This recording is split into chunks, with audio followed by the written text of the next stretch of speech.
Today I thought about Project Pigeon. That time during World War II when America decided to weaponize pigeons by teaching them how to drive bombs. I know it sounds like B.F.Skinner, but let me explain.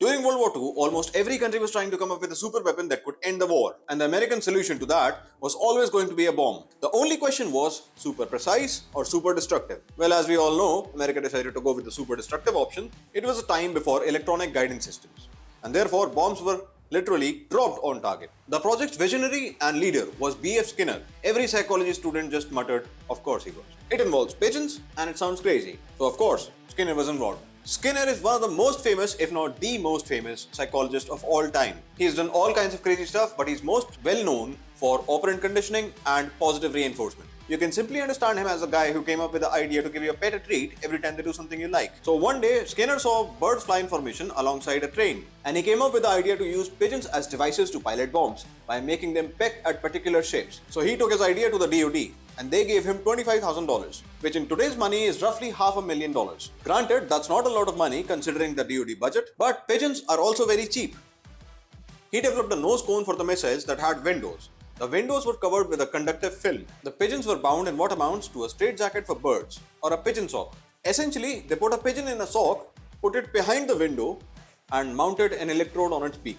Sock pigeons. The pigeons were trained to peck at particular shapes. The pigeon, upon seeing the target, would peck at the window, which would cause the electrode to send a signal to the guidance system of the bomb, and the bomb would adjust the course towards the target. This system was shockingly effective. But every once in a while, the pigeon would act as a pigeon and get distracted. So Skinner decided to stick 3 pigeons in there instead of 1. Yep, America made a bomb guided by democracy and pigeons. The pigeons were also trained vigorously to make sure that they could perform in wartime conditions. They were exposed to pistol fire, pressure chambers mimicking 10,000-foot altitudes, and centrifuges for G-forces. And for some reason, they were also tested with marijuana tinctures to assess resilience. Remarkably, they kept on pecking accurately even under duress. The success rate of this program was 90 to 100%. You can't really go much higher than that. The project was ultimately scrapped because the leadership thought that it sounded silly and unserious. I disagree. There could be no greater insult to the Empire of Japan. They were trying to train kamikaze pilots and having a hard time with that. And here comes America with kamikaze pigeons. The project was restarted 15 years later under the name Project Orkin. And again, it proved to be highly effective. But then electronic guidance systems came out and the project was closed down forever. That's all about Project Pigeon. If you like the video, or if you want to suggest more topics, or if you just want to say hi, do make sure to make use of the comment section to like, share and subscribe. That's all for today.